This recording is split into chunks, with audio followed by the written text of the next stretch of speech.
नहीं हुई है। अब जो पर्दा प्रथा है उसका आज भी देखें तो राजपूत समाज में पर्दा प्रथा है वो काफी प्रचलित है। और जो मुस्लिम महिलाएं हैं वो जो आज की जब घर से बाहर निकलती हैं तो बुर्का पहन के निकलती हैं। तो ये दो समाज ऐसे हैं जो अभी इस प्रथा से मुक्त नहीं हुए हैं। मुस्लिम या मुसलमान महिलाएं, ऐसे भी लिख लो, बाहर निकलते समय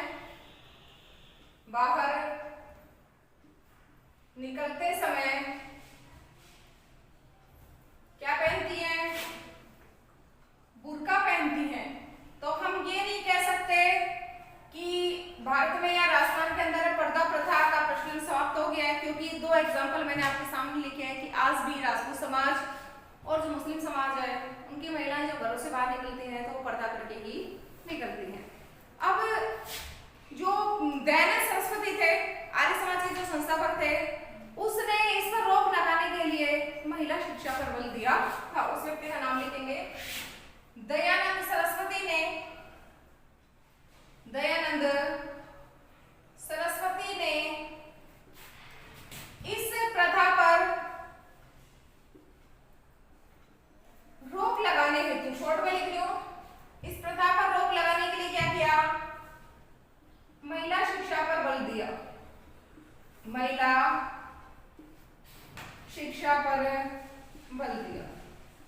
कौन थे ऐसे महान पुरुष? स्वामी दयानंद सरस्वती। तो प्रथा क्या है इसके बारे में हमें ज्यादा पढ़ने की जरूरत नहीं है।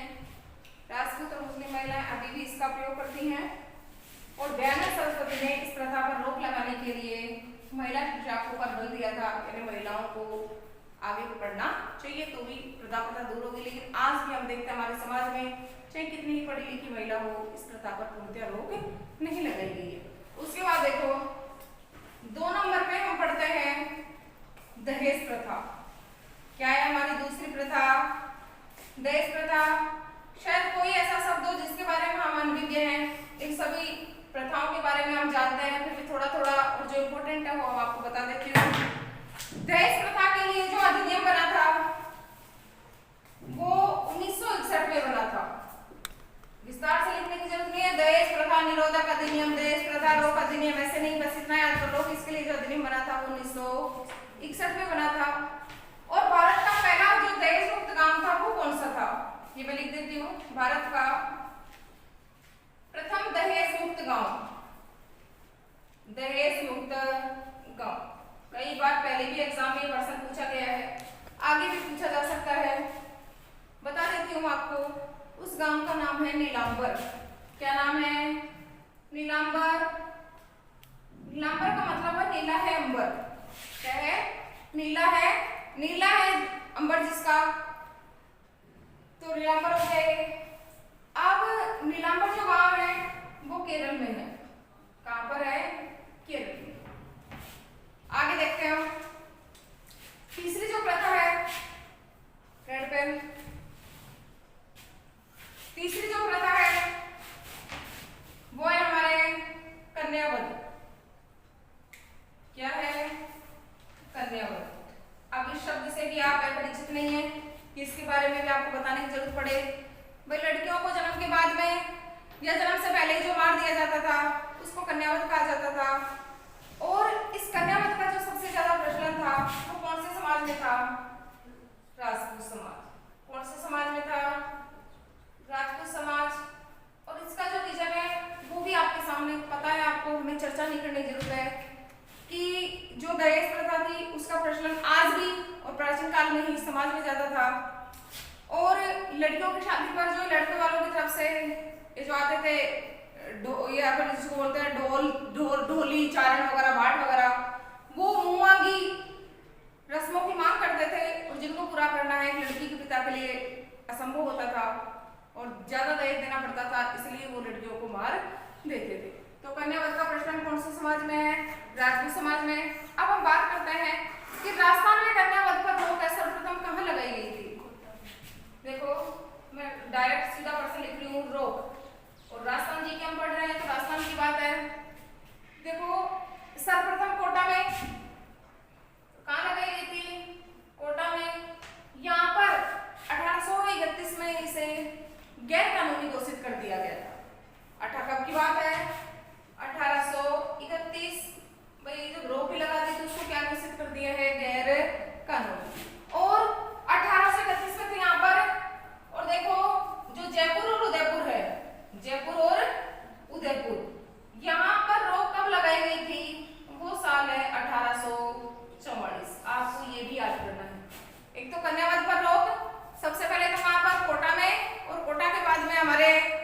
उदयपुर और जयपुर में, और कब की बात है 1844 की।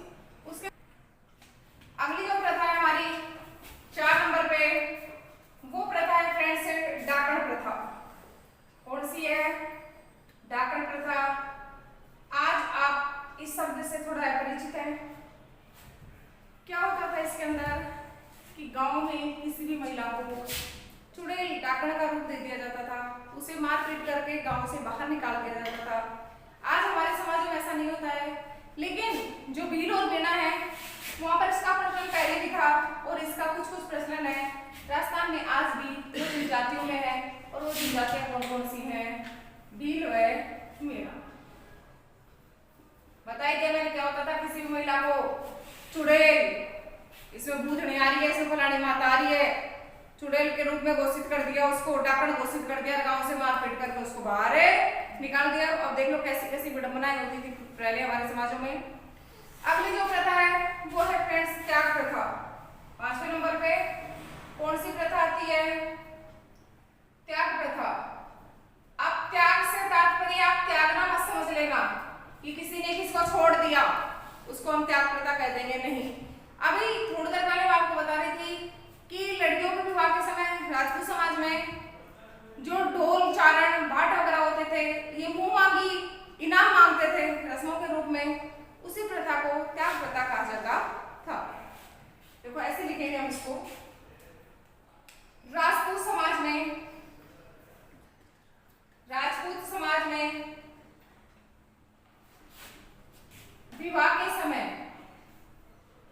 विवाह के समय चारण व भाटों के द्वारा, और भी जो मांगने वाले वो सारे आ जाएंगे, के द्वारा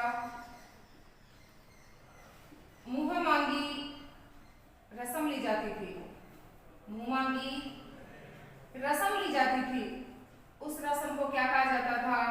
त्याग प्रथा। जो थोड़ी देर पहले हम कन्या वंश में जिसके बारे में हम चर्चा चल रहे थे वही थे। हठ पूर्वक के दान दक्षिणा की मांग करते थे और उसको लेकर ही रहते थे। जैसे आज भी हम देखते हैं अपने समाज में ये किन्नर्स वगैरह जो आते हैं, वो लड़के के विवाह के बाद में और लड़के के जन्म के बाद में जिस तरह से हट करते हैं, प्राचीन काल में इनके द्वारा हट किया जाता था, जिससे त्याग प्रथा के नाम से जाना जाता था। अब इम्पोर्टेंट प्रश्न है कि इस पर रोक कब लगाएगी? इस पर रोक कब लगाएगी? सीधा सा हम बहुत शॉर्ट में पढ़ रहे हैं।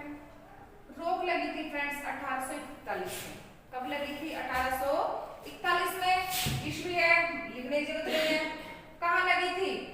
उस जिले का नाम, उस समय रियासतें हुआ करती थी, उस रियासत का नाम है फ्रेंड्स उदयपुर। ये प्रश्न भी हमारे लिए विशेष इंपोर्टेंट है कि त्याग प्रथा पर रोक 1841 में उदयपुर में लगाई गई थी। क्या था इसके बारे में मैंने आपको पहले दिया।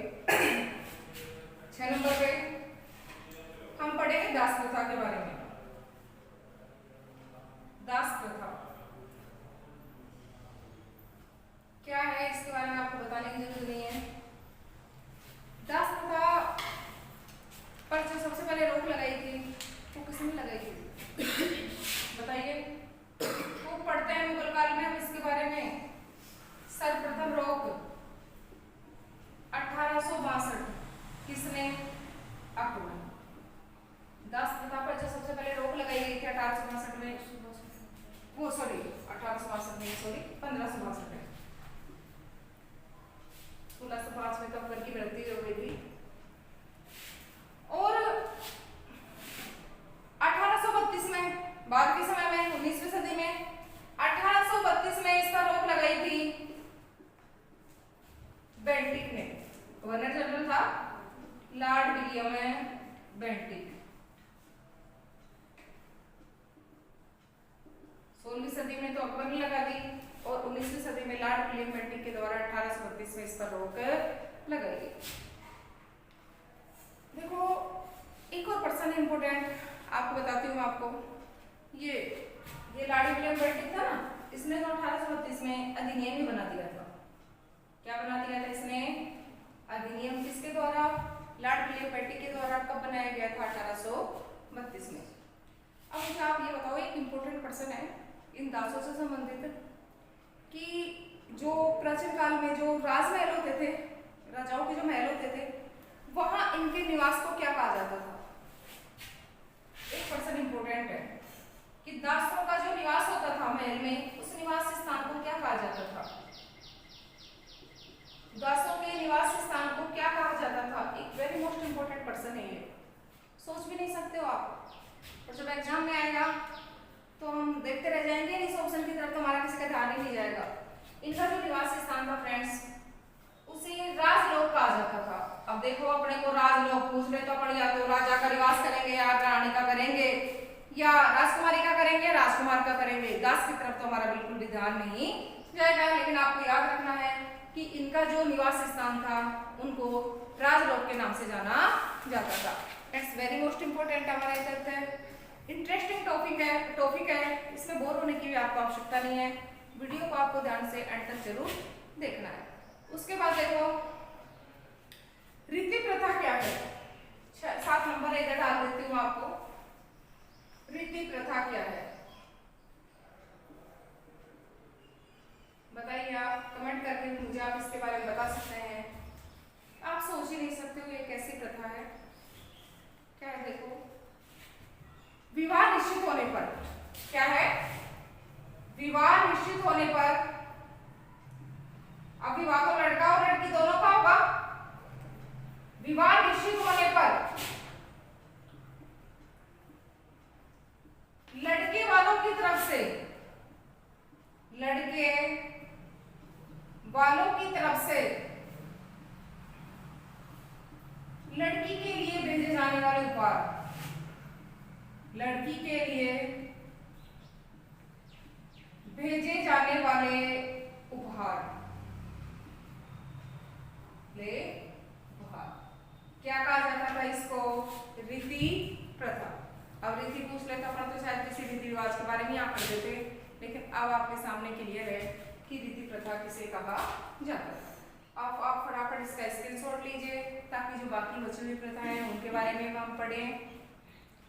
स्क्रीनशॉट आपको जब मन करे कि हमारे इम्पोर्टेंट है तभी आप ले लिया करिए, कहने का मतलब किया करिए कि हमें कोई बोलेगा और उसके बाद में हम स्क्रीनशॉट लेंगे। आगे देखिए, हर एक तथ्य हमारे लिए इम्पोर्टेंट है, वीडियो को आपको एंड तक जरूर देखना है। स्क्रीनशॉट ले सकते हैं आप, वीडियो को रीओपन करके भी, रोक करके भी आप इन्हें नोटबुक में उतार सकते हैं, दोबारा देख करके वीडियो को भी, फिर भी आप इस सबके कोई कार्य में पढ़ सकते हैं। आगे अगली प्रथा पढ़ेंगे हम, जो बड़ी भयानक प्रथा थी, सती प्रथा। क्रम देख लीजिए आपका जो भी है, मेरे हिसाब से 8वां नंबर चल रहा है। सती प्रथा जानते हैं आप इसके बारे में, मुझे बताने की जरूरत नहीं है कि सती प्रथा पर कहेंगे किसको, मैं डायरेक्ट पॉइंट पे आकर के आपको बताना शुरू कर देती हूँ। देखो इस सती प्रथा के संदर्भ में 2 व्यक्ति विशेषता इंपॉर्टेंट है, एक तो जिसने प्रयास किया रोक लगाने के लिए और एक जिसके द्वारा रोक लगाई गई है। तो मैं डायरेक्ट लिखती हूँ उनको। देखो प्रयास किसने किया था? राजा राम मोहन राय। किसने किया था? राजा राम मोहन राय ने। किसके लिए भाई? सती प्रथा पर रोक लगाने के लिए। और रोक किसने लगाई और कब लगाई थी? दोनों पर्सन 1829 लॉर्ड बेंटिक, शॉर्ट में लिख देती हूँ मैं, लॉर्ड बेंटिक के द्वारा इस पर रोक लगाई गई थी। कब की बात है? 1829 में इसने कानून ही बना दिया था। कहाँ पर लगाई गई थी? कहाँ? 1829। लॉर्ड विलियम बेंटिक है, राजस्थान में नहीं पूछ रही मैं। देखो लॉर्ड विलियम बेंटिक ने 1829 पर इस पर जो रोक लगाई थी वो कहाँ पर लगाई थी? बंगाल में। कहाँ पर लगाई थी? बंगाल में। अब अधिनियम भी बना दिया इसने, सती प्रथा निवारण अधिनियम भी इसी समय बन गया है। अब भारत में रोक कब लगेगी? भारत में रोक से तात्पर्य समझ रहे हो ना? पूरे भारत में रोक ये लगी। अब ये अधिनियम बनेगा उसके बाद में तो लगेगी ना। 1829 में अधिनियम बनाया है, कलकत्ता में 1829 में रोक लग गई और पूरे भारत में इसका रोक कब लगाई गई थी? 1830 में। लेकिन उसके बाद भी हमने देखा कि सती प्रथा पर पूर्णतः रोक नहीं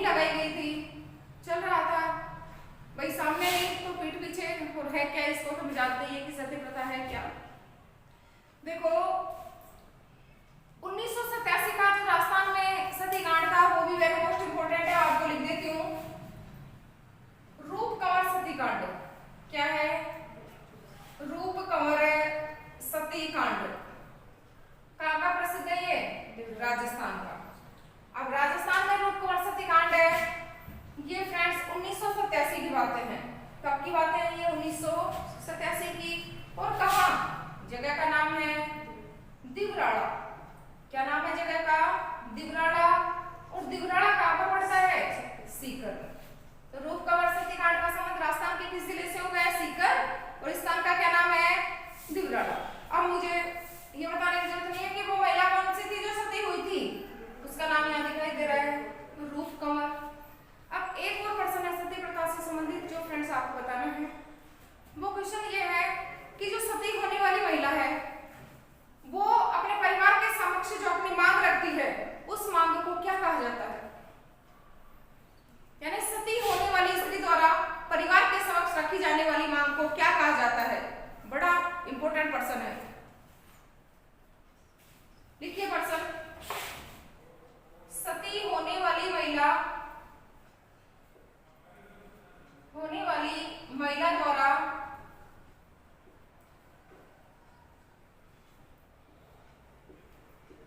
अपने परिवार के समक्ष रखी जाने वाली मांग, अपने परिवार के समक्ष सती होने वाली महिला द्वारा अपने परिवार के समक्ष रखी जाने वाली मांग, यानी उसकी जो डिमांड थी उसको हम मांग कह रहे हैं, उसे क्या कहा जाता था? कमेंट करके बताइए आप। उसे अनरव कहा जाता था। क्या कहा जाता था? अनरव। ये प्रश्न हमारे लिए वेरी मोस्ट इंपोर्टेंट है। बाकी के प्रश्न आपको भले ही खूब सारी किताबों मिल जाएंगे, लेकिन इस प्रश्न को देखने के लिए आपको काफी मशक्कत करनी पड़ेगी, जो मैंने आपको बताया है। अब अगली प्रथा बताती हूँ आपको, नाता प्रथा। क्या है? नाता प्रथा। क्या होती है नाता प्रथा? नाता प्रथा सभी लोग जानते हैं, हम इसको विस्तार नहीं करेंगे, बता देती हूँ आपको मौखिकली कि कोई महिला यदि अपने पति को जिंदा छोड़ दे, यानी जिंदा पति को छोड़ करके और किसी जब दूसरे पति के साथ विवाह कर लेती है, तो ऐसी प्रथा को हम क्या कहेंगे? नाता प्रथा। क्या कहेंगे? नाता प्रथा। और जो ये नाता प्रथा है ये आदिवासी समाजों में पहले भी प्रचलित थी और आज भी प्रचलित है। आदिवासी यानी जो जनजातियां हैं उनमें पहले भी प्रचलित थी ये प्रथा और आज भी इसका प्रचलन है। अब हम बात करते हैं अगली प्रथा का। इधर लिख देती हूं मैं, समाधि प्रथा। बताने की जरूरत नहीं है इसके बारे में। जीते जी जो आदमी धुएं में समा करके जो अपने प्राण त्याग देता है उसे समाधि प्रथा कहा जाता है। सर्वप्रथम रोक किसने लगाई थी? सर्वप्रथम रोक कहाँ लगाई थी? आमेर रामसिंह सैगल। रोक आमेर में लगी थी। आमेर जयपुर में है। किसके द्वारा लगाई गई थी? रामसिंह सैगल। आमेर के शासक रामसिंह सैगल ने इस प्रथा पर रोक लगाई थी। और जो समाधि प्रथा रोकने के लिए जो अधिनियम बनाया गया था, यहाँ लिख देती हूँ मैं, 1861 में बना था। जो अधिनियम बना था वो कब बना था? 1861। अब एक और प्रश्न देखो, मैं आपको यहाँ बता देती हूँ। देखो 1861 में जो भारत का गवर्नर था, सॉरी वायसराय, क्योंकि 58 में गवर्नर जनरल का पद समाप्त कर दिया था और वायसराय का पद प्रारंभ कर दिया था। तो 1861 में जो वायसराय था उसका नाम तो है लॉर्ड केनिंग। क्या नाम है उसका? Lord Canning.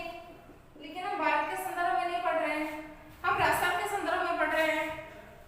जहां रोक लगाई गई थी वहां का शासक कौन था? रामसिंह सैगल। अब यहाँ का वो जो पॉलिटिकल एजेंट था ना, पीओ, कहाँ का? जयपुर का। सॉरी पीए है, पीओ नहीं, पॉलिटिकल एजेंट। वो कौन था? जयपुर का जो पॉलिटिकल एजेंट था उसका नाम है लुडलो। क्या नाम है उसका? लुडलो। तो ये कुछ पर्सन है जो समाधि प्रथा से संबंधित है, ये आपको विशेष से याद करना है।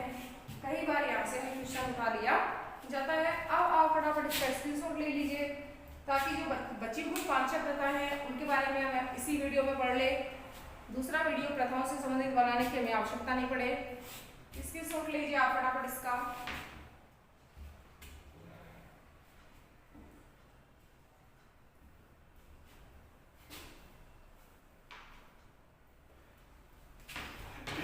ले लिया होगा आपने स्क्रीनशॉट। आगे चलते हैं हम इस पे। अब बताती हूँ आगे आपको प्रथाओं के बारे में। उससे पहले मैं आपसे कह रही हूँ कि हर वीडियो को आपको एंड तक जरूर देखना है। विधवा विवाह क्या है अगली प्रथा हमारे? विधवा विवाह। देखो विधवा विवाह यानी विधवा महिलाओं का जो विवाह है उससे संबंधित है।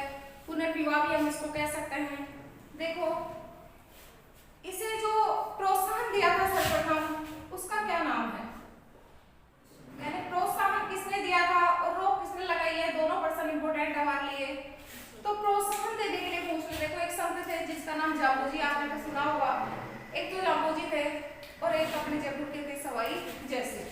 इसने प्रोत्साहन किया था, मैं लिख देती हूँ, जाम्बोजी व सवाई जैसे। यानी इन दोनों व्यक्तियों ने सबसे पहले ये बात कही थी कि विधवा महिलाओं का दोबारा से विवाह होना चाहिए। अब बताना है अधिनियम किसने बनाया?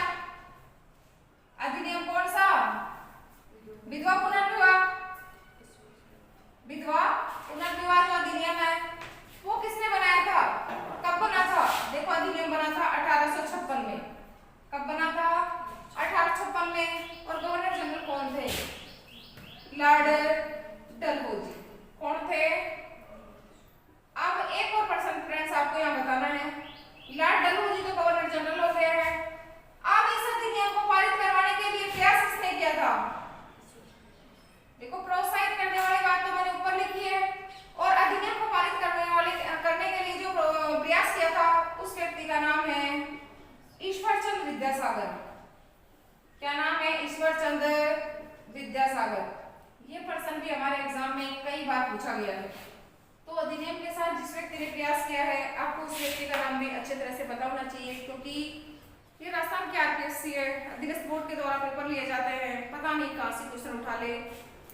अब ये जो अधिनियम था 1856 में बना था देखो, और यदि पारित होने के लिए पूछ ले इसको तो ये आपको पढ़ना है 27 जुलाई 1856 में ही बना। और 27 जुलाई 1856 को इसको क्या कर दिया गया था? पर एक किताब का नाम है विधवा विवाह। एक बुक है जिसका नाम क्या है? विधवा विवाह। बताइए ये किताब किसकी है? एक किताब है जिसका क्या नाम है? विधवा विवाह। बताइए किसकी किताब का नाम है विधवा विवाह? बड़ा इंपॉर्टेंट पर्सन है ये। और आप तो कर दोगे ईश्वरचंद्र विद्यासागर की विधवा विवाह के साथ जुड़े हुए हैं। ये करना है चांदमल शारदा। इसके लेखक कौन है? चांदमल शारदा। किसके लेखक है? विधवा विवाह पुस्तक के लेखक है। अब मुझे आपको एक प्रश्न आप मुझे ये भी बता दीजिए कि पहला विधवा विवाह कहाँ हुआ था और कब हुआ था? प्रथम विधवा विवाह प्रथम है, देखो जिस साल अधिनियम बना ना उसी समय हो गया है। प्रथम जो विधवा विवाह है 1856 में हुआ। और फ्रेंड्स ये हुआ था कलकत्ता में 1856। और कहां पर हुआ था पहला विधवा विवाह? कलकत्ता में। आगे देखिए 2-4 प्रथाएं हमारी और है छोटी छोटी, जिनके बारे में हम पढ़ लेते हैं। अगली प्रथा है हमारी, यही लिख देती हूँ मैं, दिखाई दे रहा होगा आपको, हाली प्रथा। कौन सी प्रथा है हमारे? हाली प्रथा। इसके बारे में बताने की जरूरत नहीं है, आप लोग जानते हो इसके बारे में। इसे बंधुआ मजदूर प्रथा, सागड़ी प्रथा, इनके नामों से भी जाना जाता है। सागड़ी प्रथा भी इसे कहा जाता है। डायरेक्ट लिख देती हूँ मैं कि इसके रोकने के लिए जो अधिनियम बनाया गया था वो कब बनाया गया था? देखो अधिनियम बना था 1861 में। कब बना था? 1861 में। और 1861 में गवर्नर जनरल कौन था? सॉरी वायसराय कौन था? Lord Canning. अब देखो एक और पर्सन है जो इससे संबंधित है, उसको हम बेगार प्रथा कहेंगे। देखो इससे अलग है, इधर लिख देती हूँ मैं। बेगार प्रथा क्या है? अगर आपसे सीधा कोई प्रश्न पूछ ले कि बेगार प्रथा क्या है तो आप क्या कहोगे? भाई बिना मजदूरी के जिस आदमी से जबरदस्ती काम करवाया जाता है उसको बेगार प्रथा कहा जाता है। यानी मजदूर को मजदूरी के बदले में रुपए नहीं मिलना उसको बेगार कहेंगे। और यहाँ भी हम सीधा प्रश्न लिखेंगे कि इसके लिए जो अधिनियम बनाया गया था इसको रोकने के लिए, वो कब बनाया गया था? 1876 में। अधिनियम कब बना था इसके लिए? 1876 में। उसके बाद देखो स्टार्ट डाल के लिख रही हूं मैं, समझ जाना। डावरिया प्रथा। डावरिया प्रथा क्या है ये? देखो प्राचीन काल में जो राजा की लड़की का विवाह होता था या राजपूत समाज में जो प्रतिष्ठित व्यक्ति थे उनकी लड़कियों का जब विवाह होता था तो वो दहेज में सामान के साथ साथ कुछ लड़कियों को भी राजकुमारी के साथ पहले भेजे जाते थे। और इस प्रथा को क्या कहा जाता था? डावरिया प्रथा। कुछ लिखने की जरूरत नहीं है, बस आपसे पूछ लिया जाए तो आपको याद रखना है। छेदा फाड़ना क्या है? अगला प्रश्न, छेदा फाड़ना बताइए। और मैं बता देती हूँ कि भील और मीणाओं में ज्यादा प्रचलित है। भील और मीणा, जिसको हम तलाक कहते हैं, डिवोर्स कहते हैं, ये भीलों में उसकी एक प्रथा है। भील और मीणाओं में जिसको छेदा फाड़ना कहा जाता है, तो एक तरह से ये तलाक का प्रकार है। और फ्रेंड्स होता क्या है, इसको लिखने की जरूरत नहीं, मैं आपको ऐसे मौके के लिए बता देती हूँ।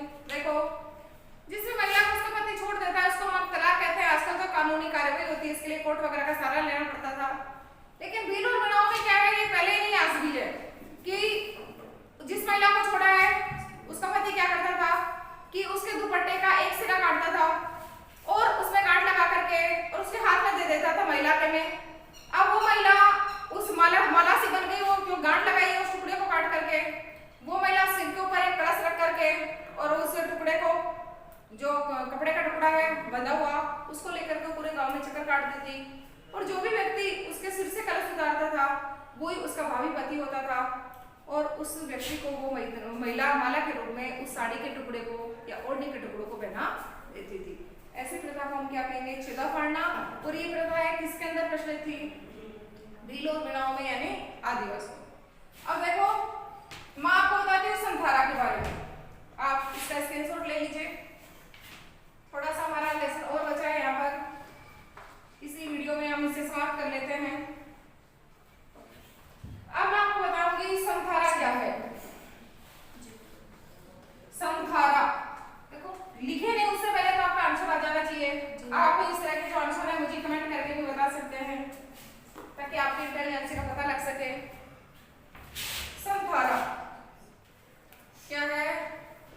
संथारा, इस संथारा का एक नाम और है संलेखना। संथारा या संलेखना इंपॉर्टेंट है। अब ये देखो जो संथारा या संलेखना है इसका प्रचलन कौन से समाज में? जैन। कौन से समाज में है? जैन समाज। देखो जैन समाज के जो साधु संत होते हैं वो अन्य जल त्याग करके और मृत्यु को अपना लेते हैं, अपने प्राण त्याग देते हैं, जिसे ही संथारा कहा जाता है। क्या होता है इसमें? अन्य जल त्याग कर, अन्य जल त्याग कर प्राण त्यागना, त्यागना क्या कहलाती है? संथारा। देखो जो चंद्रगुप्त मौर्य थे ना, मौर्य वंश के संस्थापक, उसने भी 298 में श्रवणबेलगोला कर्नाटक में इसी से अपने प्राण त्यागे थे। ये भी प्रश्न हमारे लिए विशेष इंपॉर्टेंट है। उसके बाद देखते हैं हम कुकड़ी की रस्म क्या है। ये भी एक प्रथा है, कुकड़ी प्रथा या कुकड़ी की रस्म। कुकड़ी की रस्म ये भी इंपॉर्टेंट है हमारे लिए। देखो एक जनजाति है जिसका नाम है भील और मीणाओं का, हम पढ़ रहे हैं। एक जनजाति है जो है सासी जनजाति। कौन सी जनजाति? और ये सासी जनजाति है, ये कहां पर है? भरतपुर में। सासी जनजाति कहां पर है? भरतपुर में। होता क्या है इसमें? शादी होने पर युवती को अपनी चारित्रिक परीक्षा देनी पड़ती है जिसको कुकड़ी की रस्म कहा जाता है। शादी के समय लड़की को अपनी चारित्रिक परीक्षा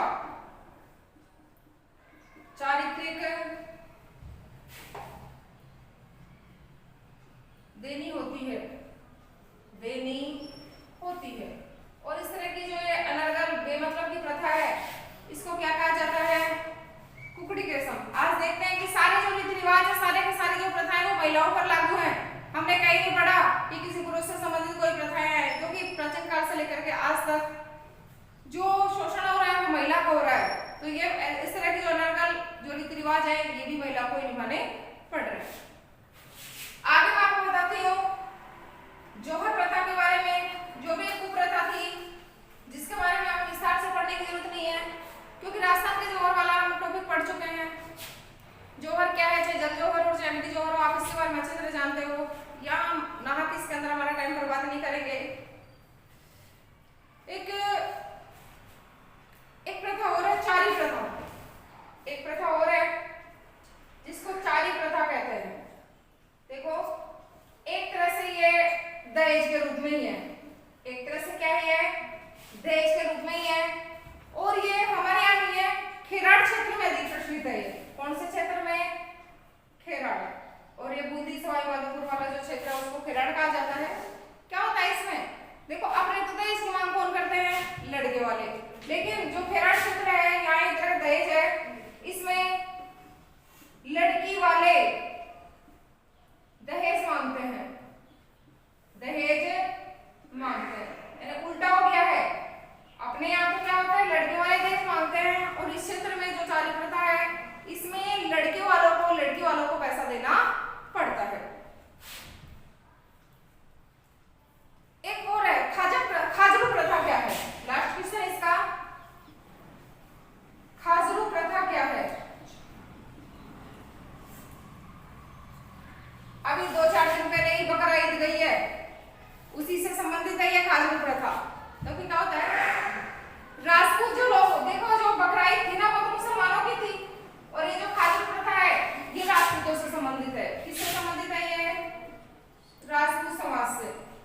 क्या होता है इसमें कि देखो इस तरह से लिखना है, आपके जो गड़बड़ हो जाएगी। इसमें क्या होता है कि जो पार्टी या वोट के लिए, पार्टी के लिए, समझ जाएंगे हम, पार्टी के लिए जो बकरे पाले जाते हैं, जो बकरे पाले जाते हैं उसे क्या कहा जाता है? खाजरू। और बाद में जब आवश्यकता पड़ती है तो उन बकरों को काट दिया जाता है। तो ये मैंने आपको 40 मिनट का हमारा वीडियो था, या उससे कम भी हो सकता है। इसमें मैंने आपको राजस्थान की प्रमुख प्रथाओं के बारे में बताया है। फ्रेंड्स, आपको वीडियो को ज़्यादा से ज़्यादा फ्रेंड्स के पास शेयर करना है। वीडियो को आपको लाइक करना है, कमेंट करना है, और यदि आपने अभी तक मेरा चैनल सब्सक्राइब नहीं किया है तो प्लीज़ सबसे पहले आपको चैनल को सब्सक्राइब करना है। आगे भी आपको इसी तरह के वीडियो मिलते रहेंगे। Thank you very much.